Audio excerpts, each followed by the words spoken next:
할렐루야. 하나님께 모든 영광을 돌립니다. 이 금요철야에 하나님께서 귀한 강단에 한상임 목사님께서 이게 생명의 양식을 주시는 이 강단에 제가 서서 무척 떨립니다.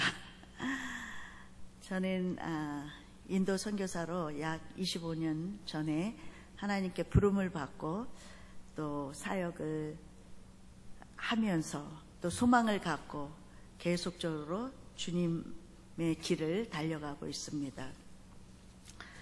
오늘 목사님의 그 봉독해 주신 말씀 고린도 후서 4장 7절에서 18절의 말씀으로 생명을 담은 질그릇이라는 제목으로 말씀을 나누고자 합니다. 인도는 많은 분들이 생각하기에 인구가 굉장히 많다. 그렇죠. 13억 5천입니다. 그리고 소가 2억 마리입니다. 그리고 여러분들이 잘 알다시피 그 신분 제도가 있어서 카스트 제도가 이어지고 있는 나라고, 그리고 요즘에 근래에는 뭐 IT 산업이나 또 많은 매스 미디어에 인도에 대해서 이렇게 알려져 있기 때문에 여러분 나름대로 인도에 대해서 많이 아실 거라고 생각합니다. 저는 그 인도에 특별한 것 중에 하나가 그 흙으로 이렇게 다양한 용기를 만들어서 그릇을 사용하고 있어요. 그런데 그 기차 역전에 보면은 홍차를 팔고 있는데 그 홍차 컵이 흙으로 만들어졌어요. 그래서 인도 사람들은 그 홍차를 이렇게 마시고 땅에 탁 던져요. 그러면은 홍차 컵이 딱 깨져갖고 산산조각이 나죠. 그런데 그 흙으로 만든 그 컵이 낮은 온도로 만들었기 때문에 약한 거예요. 흙으로 만들어서 보잘것없고 그리고 일회용으로 사용하는 그런 컵인 거예요. 근데 저는 이렇게 약하게 만들어져 사용하고 있는 질그릇이 인도 사람들의 모습이 아닌가 생각을 했어요. 그런데 오늘 말씀에 보면은 바울 선생이 그 질그릇은 우리의 모습이고 그 질그릇 안에 그 보배가 담았다고 하는데 그 보배가 예수 그리스도라는 거죠. 그 예수 그리스도의 그 보배가 질그릇 안에 있을 때, 깨어져 나왔을 때 그 보배를 나타내는 것이 하나님이 우리에게 원하는 그 소원이 아닐까, 이런 생각을 하게 됩니다. 제가 25년 전에 이제 인도에 가서 지금까지 복음을 전했잖아요. 복음은 예수 그리스도잖아요. 그러니까 성경 공부 또 단에서 메시지를 전할 때 그리고 전도할 때 제가 가장 많은 인도 사람들한테 얘기했던 부분이 예수님이었어요. 예수님을 믿으세요. 그리고 예수님은 이러한 분입니다. 하나님이십니다. 이렇게 얘기한 게 정말 가장 많은 내 입에서 나온 그 소리다, 이런 생각을 하게 됐어요. 두 번째는 어떤 얘기를 많이 했을까 생각했는데, 제가 인도 환경과 인도 사람들에게 했던 말 중에서 제일 많이 했던 말이 이해할 수가 없다. 도저히 이해할 수가 없다. 참 이해할 수가 없다. 정말 이해할 수가 없다. 그 얘기였어요. 근데 같이 살고 있는 공동체 그 센터에 보면은요, 인도에는 카레가 굉장히 유명하잖아요. 이제 치킨 커리를 만들려고 이제 시장에서 이 닭을 사오면은 치킨 커리 그 요리에 맞게끔 이렇게 닭을 토막토막 내요. 그러면 그 토막 난 닭을 냉장고에 보관을 하는데 그 비닐봉지나 아니면은 용기에 이렇게 보관하면은 얼마나 좋아요. 그런데 이거를 그 닭 토막 난 거를 그냥 펼쳐서 냉장고에 보관을 해요. 그러면 그게 이제 시간이 지나면은 핏물이 확 고이잖아요. 그러면 제가 그거를 청소하려고 하면은 정말 이해할 수 없다. 이런 거부터 이 화장실에 좌변식으로 만들어놨는데 신발을 신고 올라가지 말라고 얘기하면 꼭 신발을 신고 올라가요. 그리고 후라이팬이 있죠. 까만 코팅을 된 후라이팬에 이거는 정말 벗기면 안 된다고 얘기하면 어김없이 하얗게 막 밀어서 하얀 후라이팬이 되는 거예요. 예배 시간에 우리 9시에 예배를 드립니다 라고 얘기하면 예배 시간에 거의 딱 도착하는 사람이 없어요. 9시 반, 10시, 11시, 심지어는 1시 예배가 끝난 다음에 오시는 분이 있어요. 그런 일들이 너무너무 많은 거예요. 그래서 저는 도저히 인도 사람 이해하기가 참 어려웠어요. 그런데 제가 어느 날 델리에서 30시간 떨어진 기차로 그 오리시아 지역의 노롱풀이라는 지역을 가게 됐어요. 기차역에서 또 7시간을 가는 그 거리였어요. 그 마을에서 제가 살면서 이렇게 보니까 화장실이 없어요. 그리고 흙으로 만든 집이에요. 정전이 몇 시간 되는 게 아니라 하루 이틀이 돼요. 그리고 매일 똑같은 가족이에요. 할머니, 할아버지, 이웃들. 어떤 변화가 없는 거예요. 그러니까 아침에 일어나서도 안녕하세요. 안녕히 주무셨습니까? 이런 얘기를 하지를 않는 거예요. 하늘도 똑같고 거리도 똑같은 거예요. 정말 무미하고 건조하고 그냥 항상 그런 거예요. 거기다가 신분제도가 있잖아요. 그러니까 이 생각이 작동이 되지를 않는 거예요. 그리고 변화가 없는 거예요. 그런 인도 사람의 그 생활의 삶을 보면서 저는 제 입술의 고백이 달라졌어요. 나는 인도 사람을 이해할 수가 있어. 이제 이해할 수가 있어. 이렇게 되어진 거예요. 그런데 하루는 저희 센터에 건축을 하는데 한국에서 그 해에 선교사 대회 때 그 어느 권사님이 바지를 저에게 줬어요. 그러면서 인도 사람들한테 필요하면 주세요 하고 그 바지를 줘서 제가 가지고 있었는데 센터 건축하는 때 그 아침에 이렇게 일하는 사람들이 오는데 너무 옷이 남루한 거예요. 그래서 그 바지가 생각이 나서 그분들한테 다 나눠줬어요. 나눠줬는데 그 중에 한 사람이 매일 찾아오는 거예요.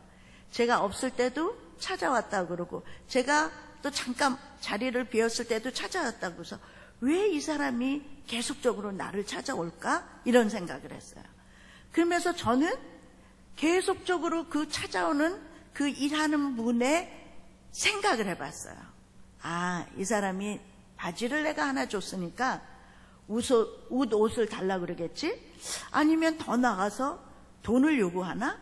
아니면 뭘 도와달라고 그럴까? 이런 생각을 갖게 되었어요. 근데 하도 찾아오니까 만나줬어요. 근데 그분이 저에게 얘기를 하는 거예요. 이 바지 속에서 한국 돈이 나왔다는 거예요. 보니까 그 한국 돈이 건너줬는데 1,000원짜리였어요. 그런데 저는 그 작은 일인데 저는 제 자신이 깨지기 시작했어요. 제가 갖고 있는 선입견, 고정관념, 그리고 편견이 제 안에서 제 머릿속에서 인도 사람들에게 있었던 거예요. 그리고 나는 왜 인도 사람들이 왜 이렇게 잊어버릴까? 왜 잊어버릴까?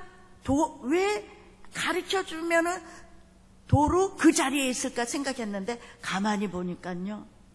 제가 선교사로 나가기 전에 그냥 평신 돌 때 목사님께서 말씀하신 거를 얼마나 잊어버렸는지 몰라요.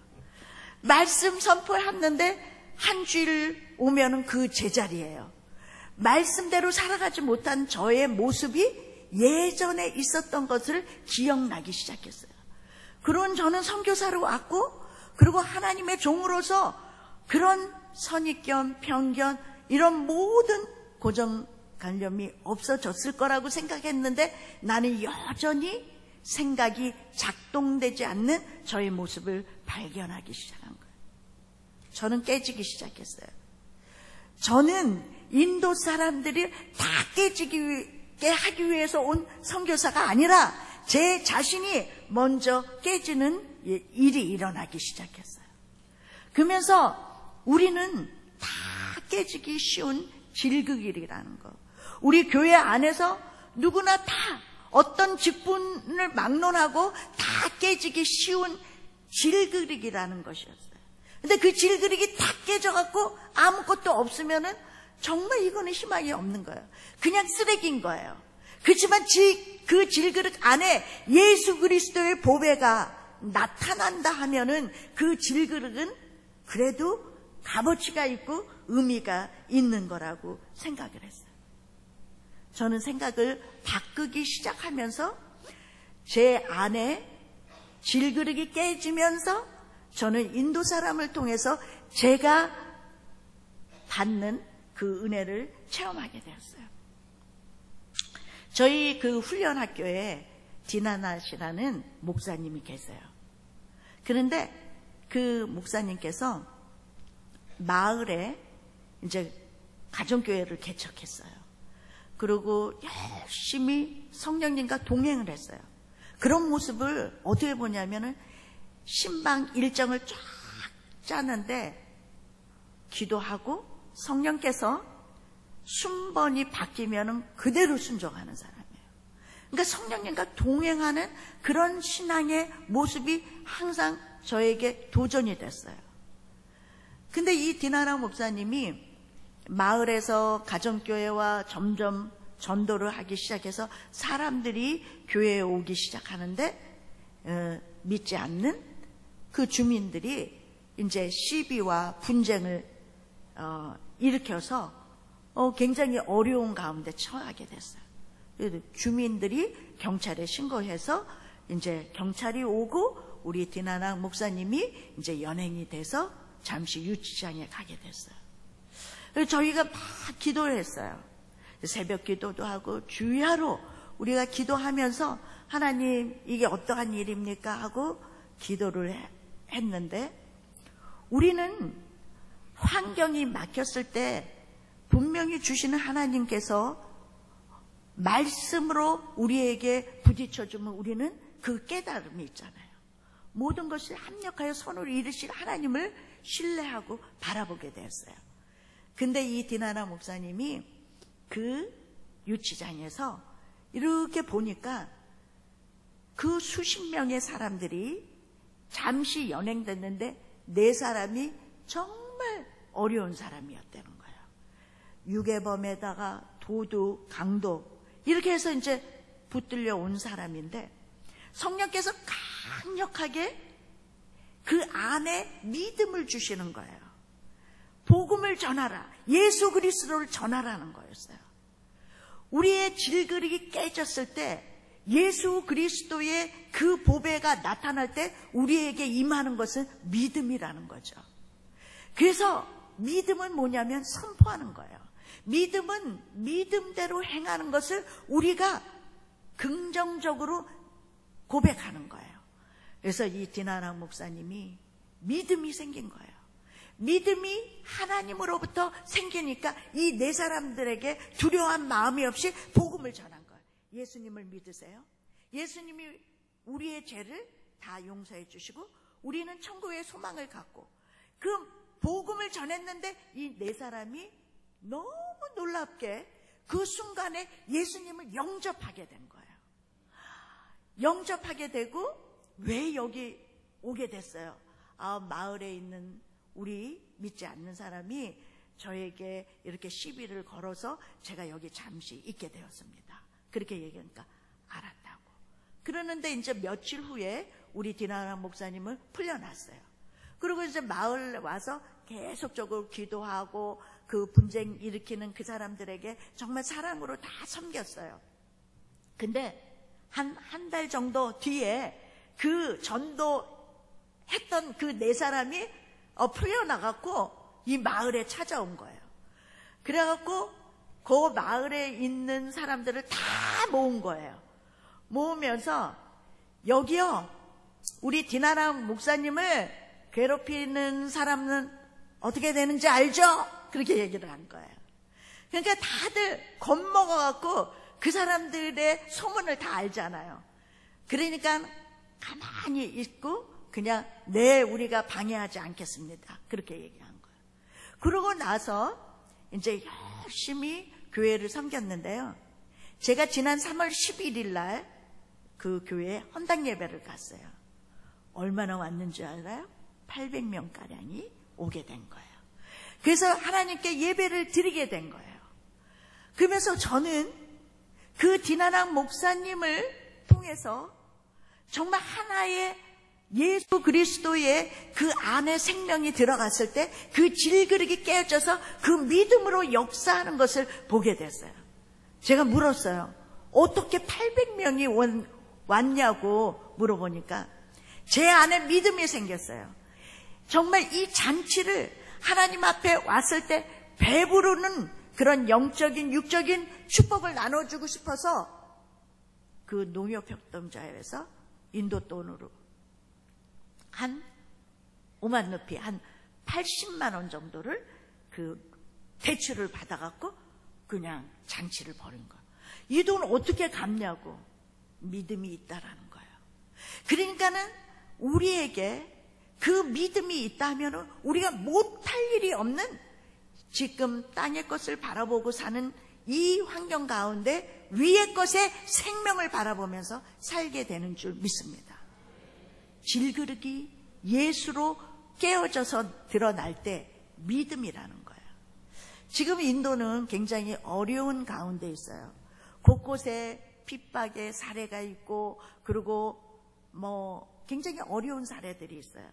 들려오면은 그 자매들 성전에서 예배를 드리는데 그 힌두 강권적으로 그런 교회에 그 방해하는 사람들이 와서 염산을 뿌려서 얼굴이 화상을 입었다. 수도관에 독약을 집어넣어서 많은 사람들이 그거를 먹고 죽었다. 불질렀다. 많은 그런 그 문제들의 하루에 40건, 50건의 그런 소리들이 굉장히 많이 들려요.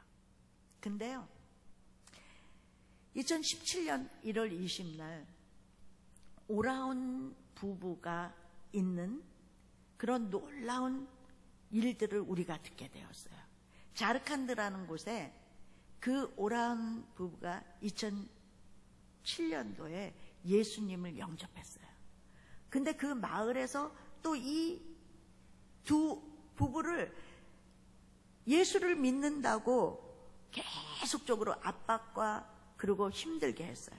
근데 이 부부를 끌어냈어요.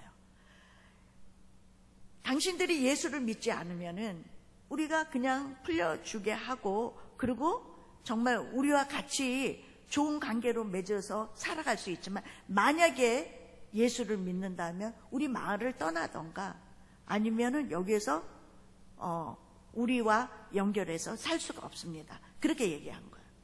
그러고 나서 이 두부를 끌어내서 저 산턱에 있는 인도는 보통 40도니까 그런데 더운 그 기온에 이렇게 적응이 됐는데 그 영하로 떨어지는 곳으로 가서 그 연못에 얼음이 둥둥 뜨는 그곳에 서 있게 했어요. 17시간을 서 있게 했어요. 그러면서 계속적으로 예수를 믿을 것인가 아니면 믿지 않는다면 살려주겠다, 풀어주겠다 이렇게 얘기했는데 그 부부는 이런 고백을 한 거예요. 마지막 호흡이 닿을 때까지 우리는 예수님을 버릴 수가 없습니다. 그리고 신경마비가 돼서 그 자리에서 두 부부가 천국으로 가게 됐어요. 저는 그렇게 생각했어요. 저는 선교사이기 때문에 이 질그릇인 이 사람들을 어떻게 하면은 예수님을 품게 할까 생각을 했는데 그게 아니었던 거예요. 이 사람들은 문맹자예요. 이 성경도 잘 몰라요. 그리고 10년 전에 예수를 영접했어요. 그런데 저는 저의 신앙을 보게 되는 거예요. 정말 내가 지금 어떠한 그런 그 세력에 있어서 예수님을 믿을 것인가 안 믿을 것인가, 목숨에 대해서 죽고 사는 거에 대해서 얘기했을 때 나는 마지막 호흡이 닿을 때까지 예수님을 버릴 수가 없습니다. 이렇게 고백할 수 있을까? 내 질극이 또 깨진 거예요. 그리고 그들의 믿음을 바라보게 된 거예요. 아, 그렇구나. 믿음은 우리가 선포하는 거다. 예수 그리스도 그 권세에, 특권에 선포하는 것이다. 근데 우리는 너무 눌려서 살고 생각의 그 틀 속에서 좁게 살기 때문에 우리 믿음의 공동체 안에서 이 사람을 이해할 수 없고, 이 사람을 이해할 수 없고, 이 사람이 통해서 상처를 받고, 이 사람으로 인해서 나는 교회를 떠나고 싶어, 이런 많은 얘기들을 하면서 땅의 것만 바라보는 좁은 틀 속에서 살아가는 우리의 모습, 제 모습을 보게 되는 거예요. 그렇다 하나님께서 우리에게 정말 생명을 주시고 위의 것을 바라보게 하고 생명 속에서 우리는 계속적으로 전진할 수 있는 그 믿음이 있는데 우리는 그냥 갇혀서 크리스찬의 삶, 어떻게 크리스찬 삶을 정말 자랑스럽게 말할 수가 있는가, 이런 생각을 하게 됐어요. 그러면서 믿음은 선포하는 거다. 믿음은 고백하는 거다. 믿음은 들으면서 우리가 그대로 나타나는 것이야. 그래서 우리가 예수 이름으로 명하노니 모든 흑암의 세력은 떠나갈지어다. 암세포는 떠나갈지어다. 우울증은 떠나갈지어다. 직장에, 결혼에 모든 문제는 떠나갈지어다고 외치고 고백하고 그 고백을 통해서 말씀으로 성령께 모든 것들을 함께 동행할 때 하나님의 역사가 일어나는 거예요. 근데 그것이 안 되는 거예요.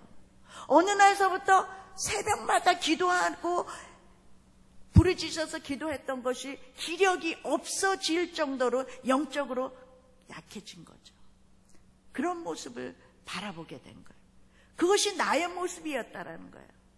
그러면서 믿음은 선포하는 거고, 믿음은 하나님께서 주셨던 그 말씀을 다시금 되찾는 것이라는 것을 생각하면서 그렇다. 사방으로 우겨싸움을 당하여도, 박해를 받아도, 그리고 거꾸름을 당하여도 우리는 절대로 망하지 않고 낙심할 수가 없는 하나님의 자녀라는 그 고백을 하게 되는 거예요. 그것이 믿음이라는 거죠. 그런데요, 그 믿음으로 고백되어지고 믿음으로 사는 사람들에게는 그 안에 놀라운 생명이 있다라는 거예요. 저희 교회에 청년이 하나가 있어요. 근데 이 인도는 이 찬양을, 악보를 보지를 못해요. 악보가 없어요. 그러니까는 찬양도 소리로 듣고 키보드도 소리로 듣고 이제 치게 되고, 드럼도 마찬가지고. 근데 우리 청년 앙키트가 지금 22살이에요. 2년 전에 20살 때 이 청년이 매주일 이렇게 하나님께 봉사를 했는데 차비가 없었어요. 한 달에 교회에 오고 하는 차비가 한국 돈으로 6,000원 정도가 필요했는데 그 6,000원이 없었어요. 근데 끊임없이 한결같이 하나님을 사랑하는 마음으로 성전을 지켰어요. 그런데 하루는 학교에서 음악 선생님이 필요하다라는 거예요. 그래서 이제 면접을 치르게 됐어요. 실기를 치러야 되고 이제 서류 전형으로 이제 치르게 됐는데, 그때 실기 시험에 그 이사장님, 교장 선생님, 그리고 뭐 정말 그 학교에 그 리더인 사람들이 이렇게 와서 그 선생님들을 다 시험을 치르게 하는데, 저희 앙킷이 이제 딱 실기를 하는 시간이 됐어요. 근데 이 앙킷이 이 타종교, 힌두, 모슬림 이 사람들 앞에서 곡목을 가스펠송을 했어요. 복음성가를. 하나님을 사랑합니다. 하나님 감사합니다. 이런 내용의 찬양을 이렇게 하게 되고 키보드를 치면서. 그런데요, 거기에 있는 모든 분이 아니 이 노래가 들어보지도 못한 노래인데 와, 이 노래 어디에서 누가 작곡했냐고 이렇게 물어보는 거예요. 그러면서 정말 이 노래가 너무너무 마음에 평강을 준다고 얘기를 하는 거예요. 찬양이기 때문에 그런 거잖아요. 그러고 나서 키보드, 뭐 드럼, 또 보컬, 기타 다 이렇게 두루두루 이렇게 그분들 앞에서 이렇게 보이니까 다 끝난 다음에 앙킷, 어느 음악대학교를 나왔는데 이렇게 탤런트가 있냐고 얘기를 하는 거예요. 그러니까 우리 앙킷이요, 어떻게 얘기했냐면요, HS 음악대학교 나왔습니다. HS 음악대학이 뭐냐면 홀리 스피릿 해갖고 HS 음악대학교 나왔다. HS 음악대학교 뉴델리에서 나 들어보지도 못했는데 네, HS 음악대학이 있습니다 얘기를 한 거예요. 그리고 지금요 270만 원이 되는 오토바이를 타고 학교에 출근을 해요. 근데 뭐라고 얘기를 하냐면 자기한테 얘기를 하는 거예요. 앙킷, 너 불과 몇 개월 전만 해도 돈 6천 원이 없어서 참 힘들었지. 너 지금 270만 원짜리 오토바이 타고 다니는 거야. 겸손해야 돼. 그러면 자기가 네, 하나님 겸손할게 하고 오토바이 시동을 걸고 이제 타고 다닌다고 얘기를 해요. 우리 안에 질그릇이 있고 그 안에 보배가 있으면은 강력하게 예수 그리스도의 그 능력이 나타나고 그것이 믿음으로 우리에게 나타나고 그 믿음 안에서는 그리스도가 성령의 영이기 때문에 그게 생명으로 작동이 되어지는 거예요. 생명이 흘러나가는 거예요. 우리 한 사람 한 사람이 찬양과 예배와 말씀 들을 때 정말 그 생명이 흘러남지는 거예요. 저는요, 제가 가끔 강주 순복음교회 이 주일 예배를 인터넷으로 드려요. 근데 정전이 되는 거예요. 우리 한상인 목사님의 그 생명의 말씀을 들으려고 마음을 조이고 막 들으려고 그러면 정전이 딱 돼요. 그럼 인터넷이 안 돼요. 또 어떤 때는 비가 막 와서 인터넷이 이렇게 딱 며칠간 이게 안 되는 거예요. 그런데 우리는요, 얼마나 감사해요. 이 강단에서 흘러오는 그 하나님의 말씀을 듣고 아멘 아멘 하고 그 말씀이 생명이 되어서 작동이 될 때 우리는 놀라운 역사가 일어나는데요. 우리 한국에 보니까 안 그렇더라고요. 너무너무 좋은 데잖아요. 이 에어컨이 나오고 이 아름다운 성전 그리고 이 찬양을 마음껏 할 수 있는데 우리는 그렇지 못하거든요.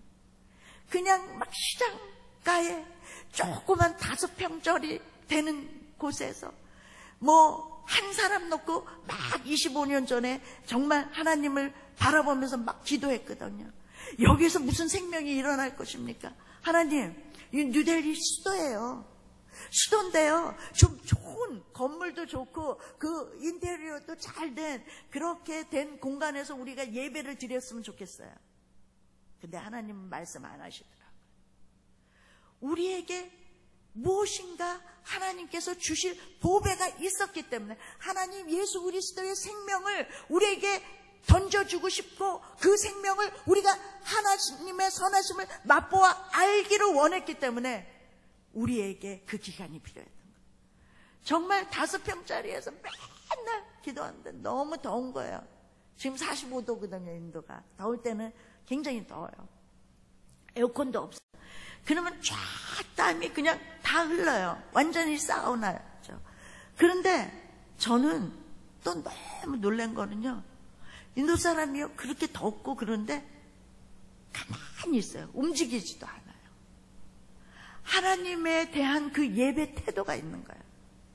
그곳에서 통성 기도를 하고 찬양을 하고, 그랬을 때 시장에서 장사하는 밖의 소리와 이렇게 같이 합해졌는데도 들을 게 있는 사람, 생명의 귀를 가진 사람은 올라오기 시작하는 거예요. 정말 한 명 갖고 시작했어요. 한 명의 전도사와 같이 예배를 드렸어요. 그런데요, 그 말씀이요, 제가 한 명 이런 게 아니었어요. 1994년도에 조영기 목사님께서 우리 뉴델리 성회에 왔을 때 저에게 나 같은 제자 한 명만 키우라는 얘기를 했어요. 그래서 그 한 명이 너무너무 중요하다라고 생각했어요. 그래서 그 전도사 한 명이었어요. 한 달, 두 달 기다리는 게 너무 힘들었어요. 지루했어요. 그런데 하나님의 시간이 되니까 한 사람 모이고 두 사람 모이고, 그래도 마음에 차지가 않았어요. 하나님, 이곳에서 어떤 선한 것의 역사가 일어날 수 있습니까? 그런데요, 딱 한 가지 하나님하고 약속했던 거는 뭐냐면 그 자리를 지켰어요. 그 조그만 공간, 정말 보잘것없는 그곳에서 하나님의 역사가 일어날 거라고는 아무도 예상하지 못한 그 자리 지켰어요. 1년을, 2년을 계속적으로 기도하며 예배하며 하나님을 찬양했어요. 그런데 어느 날 말씀이 떨어지기 시작하는 거예요. 하늘에서 그 생명의 말씀이 떨어지기 시작하는데, 믿고 구한 것은 받은 줄로 믿으라. 이곳에서 기도한 것은 다 응답된다라는 것이에요. 그런데요, 그 다음서부터는 소망이 생기는 거예요. 그 다음서부터는 영의 눈이 떠진 거예요. 그러면서 그곳에서 그 자리를 지키는 거예요. 우리가 예배의 자리를 지켜야 돼요. 기도의 자리를 지켜야 돼요. 이 성전을 지킬 때 하나님께서 정말 그 기간은 너무 지루해요. 한 달이 돼도 기도 응답이 없어. 2달, 석 달, 1년, 2년, 8년, 9년. 그래도 그 자리를 지킬 때 하나님은 그 한 가지를 놓고 기도했을 때 하나님이 들어주시는 그 기도 제목은요, 말씀대로 30배, 60배, 100배 잔이 넘치는 축복으로 주어지시는 거예요. 그렇기 때문에 이 일은 하나님이 하셨습니다라고 우리가 고백할 수 있고 영광을 돌릴 수 있게 되는 거예요. 그런데요, 그 한 명으로 시작한 시장가에 그 교회가 지금도 있잖아요. 근데 18개 가정교회를 개척했어요. 교회가 그냥 뭐 번듯하게 그런 교회는 아니에요. 그렇지만 그 속에 생명이 있어요. 그 속에 찬양이 있어요. 그 속에 하나님의 영광이 있어요. 정말 뜨겁게 하나님 앞에 온 마음을 다해서 기도를 해요. 그럴 때 하늘에서 내려오는 그 은혜의 단비를 우리는 체험하게 되는 거예요. 그것이 생명인 거예요. 그러면서 300명의 그 제자들 놓고 기도하면서 우리 사역자들, 우리 목사님들이요, 어떻게 기도하냐면 1억 영혼 구원 이렇게 외쳐요. 아니 1억 영혼을 어떻게 구원할 수가 있어요. 1년에 한 명도 전도하기 참 어려운데요. 그런데요, 1억 영혼의 구원을 선포하니까 1억 영혼의 구원의 그 믿음의 역사를 가는 목사님을 만나게 해주시는 거예요. 이 사티시 꾸마르라는 목사님이 있는데요, 2005년도에 25명으로 조그맣게 교회를 개척했어요. 지금 2018년도 몇 명인 줄 아세요? 20만 명이에요. 70년도, 80년도 우리 하나님께 영광을 돌립니다. 그렇게 놀라운 역사를 같이 꿈꾸게 하고 같이 보게 해요. 그러니까 놀라운 일이 하나님께서 일어나는 거예요. 그러니까 저는요, 어떻게 하냐면 1억 영혼 구원의 역사를 이루기 위해서 저는 물론 자동차가 있어요. 좋은 차가 있어서 왔다 갔다 할 수 있지만 저는 1억 영혼의 구원을 선포하면서 저는 인도에서 개조한 오토바이, 그런 오토릭샤가 있어요. 그걸 타고 가요. 타고 다녀요. 시간만 있으면 타고 전도를 하는 거예요. 그러니까 그 오토릭샤 그 기사 아저씨하고 얘기를 하는 거예요. 5분만 시간을 내줘요. 그리고 뭐 한국 돈으로 10루피를 한국 돈으로 170원이면은 10루피를 더 줘요.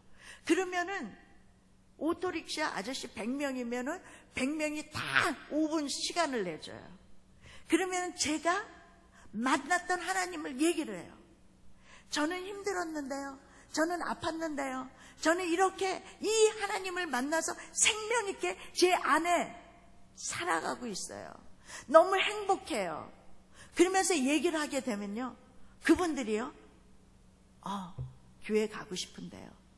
왜? 그 온 마음으로 정말 이 영혼들을 위한 정말 하나님께 구원을 하고자 하는 마음으로 전도를 하기 때문에 다 돼요. 근데요, 그 중에 많은 오토릭샤 아저씨들을 만났는데 어느 사람은 이러는 거예요. 저 기도를 해주세요. 우리 아들이 23살인데요. 23살인데 5년 전에 다리가 다쳤는데 너무 젊은 아이가 이렇게 집에만 누워있으니까 너무너무 답답해요. 내 마음이 너무너무 힘들어요. 기도 좀 해주세요. 그러면 또 간절히 기도해요. 그러면요, 내가 기도하고 그 사람이 은혜를 받고 내가 기도하면서 그 사람을 보면서 우리는 둘 다 생명이 막 교환이 되는 거예요. 이것이 선교하고 전도하는데 가장 하나님이 주신 특권인가 아닌가 싶어요.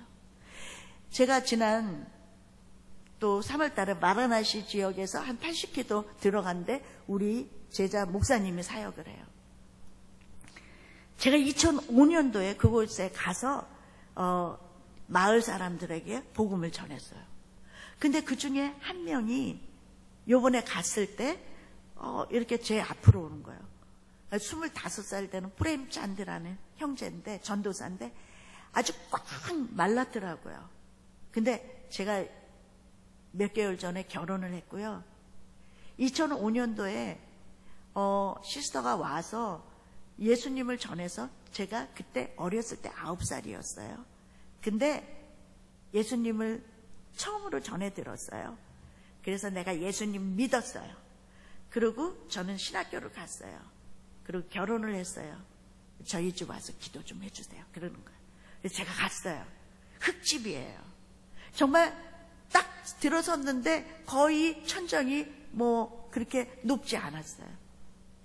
그런데 저는요, 가슴 뛰는 일을 발견했어요. 그곳에서 세계 지도가 하나 딱 걸어있고, 두 번째 인도 지도, 그 다음에 마을에 있는 지도 3개를 걸어놔 있는 거예요. 그러면서 아침마다 이 지도를 바라보면서 복음의 열정의 소원을 하나님께서 이루어 달라고 기도를 한다는 거예요. 그것이 생명인 거예요. 그것이 복음인 거예요. 아마 저는 이 강주 이 주변에 정말 피폐한 사람들이 많을 거라고 생각해요. 정말 우울하게 낙심하면서 세상에 소망이 없이 살아가는 사람이 너무너무 많을 거라고 생각해요. 겉으로 봐서는 몰라요. 그런데 우리는 우리의 인생 가운데 우리가 하나님의 복음을 먼저 들은 우리는 복음을 전해야 돼요. 그 복음을 전할 때 이 세상이 감당하지 못하는 그 기쁨이 그냥 쏟아지는 거예요. 저는 그 학생이 그 9살에 예수 그리스도를 그 복음을 듣고 주의 종이 되고 정말 보잘것없는 그런 아무것도 없는 그런 형편없는 그 흙집에서 살고 있지만 나는 위대한 것을 느꼈어요. 그것이 생명인 거예요. 우리 예수 믿는 우리는 그 기쁨과 그 생명과 그 부활의 역사를 가지고 살아갈 때 하나님이 놀랍게 역사를 해 주시는 줄 믿습니다.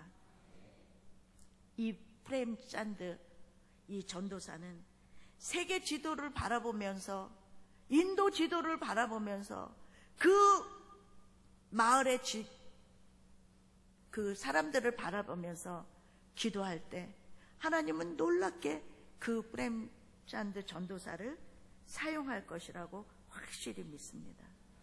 이것이 복음이고 이것이 생명이라는 거죠. 그러면요, 우리가 갖고 있는 모든 문제가 다 해결이 돼요. 왜냐하면 주 예수를 믿으라, 그리하면 너와 내 집이 구원을 얻는다고 했는데, 그 구원은 영적인 구원뿐만 아니라 우리의 모든 삶에 우리의 총체적인 구원을 하나님께서 말씀해 주시는 거라고 생각해야 합니다.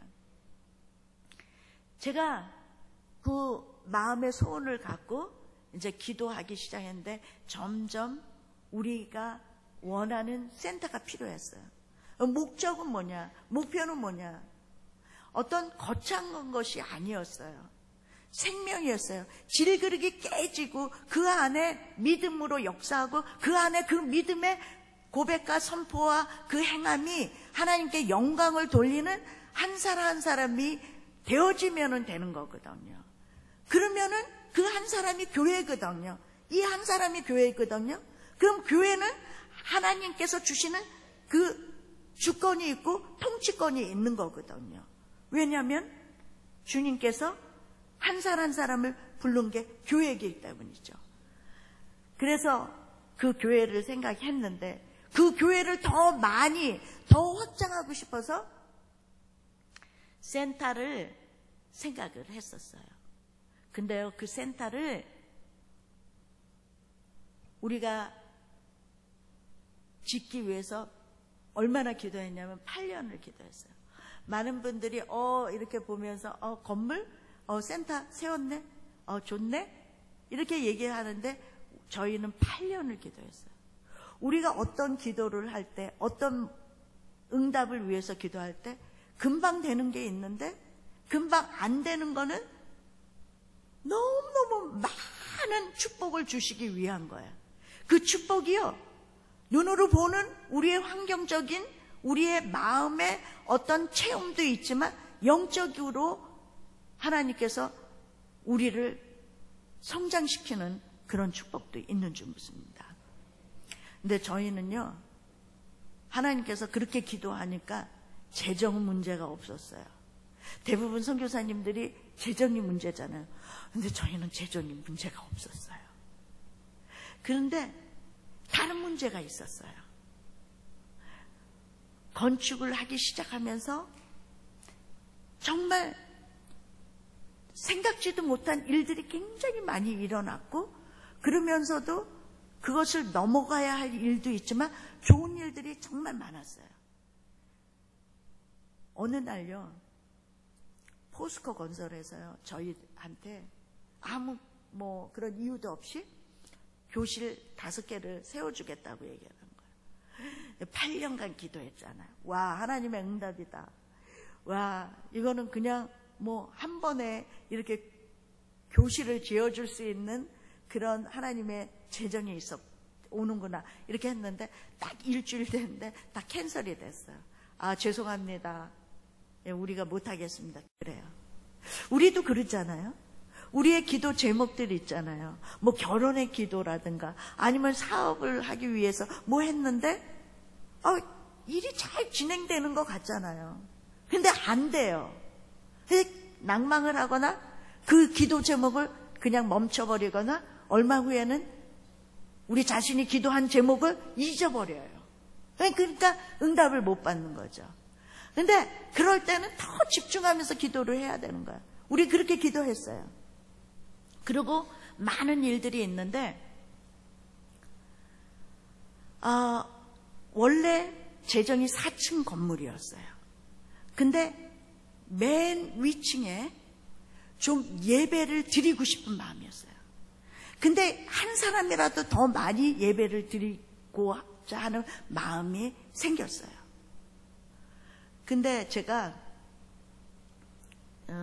우리 목사님도 인도네시아 말랑을 갔는데, 말랑을 제가 우리 총회가 있어서 갔어요. 말랑을 갔는데 왜 이렇게 천정이 높은지 몰라요. 근데 그 천정이 딱 높은데 내가 마음에 딱 감동이 되는 거예요. 그래서 이제 인도로 와갖고 천정을 가장 높게 졌으면 좋겠다고 그 건축자한테 얘기를 하니까 그분이 얘기하는 거야. 우리 인도는 5층 건물을 만약에 지을 때 그 건물에 법적인 제약이 있어서 딱 요것밖에는 안 된다는 거야. 그래서 나는 더 좀 높게, 가장 좀 더 높게 올리고 싶다고 얘기했어요. 안 된대요. 법이 규제가 돼서. 그런데 가장 문제는 뭐냐면 한 층을 지을 수 있는 재정이 문제였어요. 그리고 그 높이가 문제였어요. 근데요, 재정이 우리 본부에서 그 재정이 4층 건물을 지을 만한 재정이 딱 왔는데 딱 송금한 날 환율 차이가 딱 그날 하루만 딱 3,500만 원에 우리가 유익이 된 거예요. 근데 딱 3,500만 원에 한 층을 지을 수 있도록 딱 하나님이 역사를 해주신 거예요. 놀랍죠? 어째 그렇게, 근데 그 다음날은 환율이 또 달라지는 거야. 송금한 그 날만. 와, 하나님 놀라우신 거죠. 그런데요, 이제는 두 번째는 뭐냐면 재정은 확보가 됐으니까 위에 좀 높여야 되는데 이 법이 이렇다니까 어떻게 할 수가 없잖아요. 기도를 했죠. 그랬는데 딱 일주일 후에 그 건축사가 온 거예요. 이쪽 건축법이 이상하게 바뀌었네요 하면서 위를 다시 올리게 되었어요. 그러니까 이게 하나님께서, 성령께서 우리의 목표와 그리고 우리의 모든 게 하나님께 초점을 맞추니까 이게 그냥 주님이 내 안에, 내가 주님 안에 이렇게 하면서 그냥 구하게 되면은 즉각적으로 하나님이 역사를 하시는 거예요. 이것이 하나님의 선하심을 맛보아 아는 우리들의 그 놀라운 역사인 거예요. 그런데요, 저희는 건축만 위해서 기도했잖아요. 우리의 생각은 제한이 됐잖아요. 그런데요, 보세요. 그곳에 전철이 라인이 생겼어요.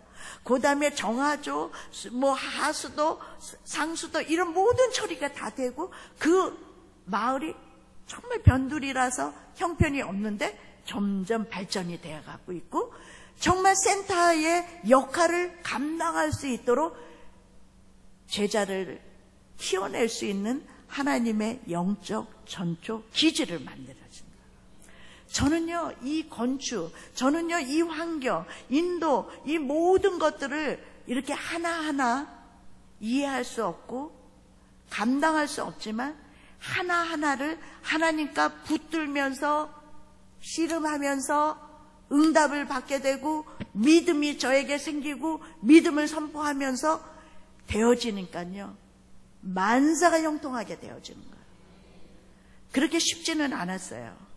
인도 선교 정말 쉽지는 않았어요.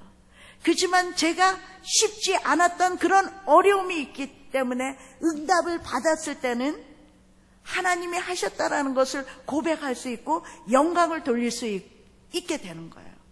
그러면서 저는 계속적으로 소망을 갖게 되는 거예요. 항상 영적인 하나님이 위의 것을 바라보는 그 위의 것에 초점을 맞추고 살아가게 되니까 아무 문제가 없는 거예요. 그러면서 저는 천국의 소망을 더 갖게 되는 거예요.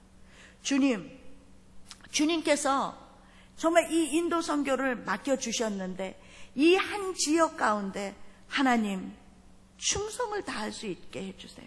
이런 마음이 되면서 주님 오실 날을 기다리게 되는 거예요. 우리는 마지막 때에 살고 있다라고 얘기를 해요.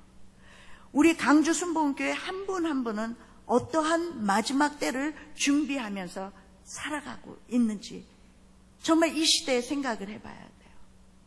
근데 가장 중요한 것은 제가 선교사라고 얘기하는 것이 아니에요.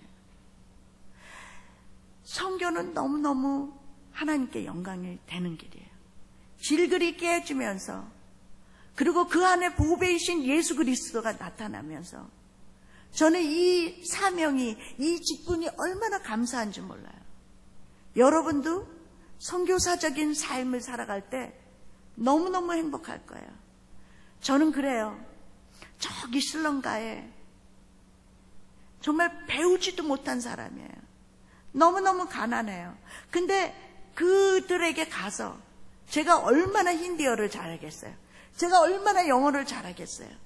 그렇지만 성령께서 그 생명을 갖고 내가 그들에게 갔을 때 손을 잡고 잠시 2분, 3분 기도하고 돌아오는 길이요. 막 하늘에서 쏟아지는 그 놀라운 기쁨이 있는 거예요. 이 기쁨은요, 이 세상에 무엇과도 바꿀 수 없는 거예요.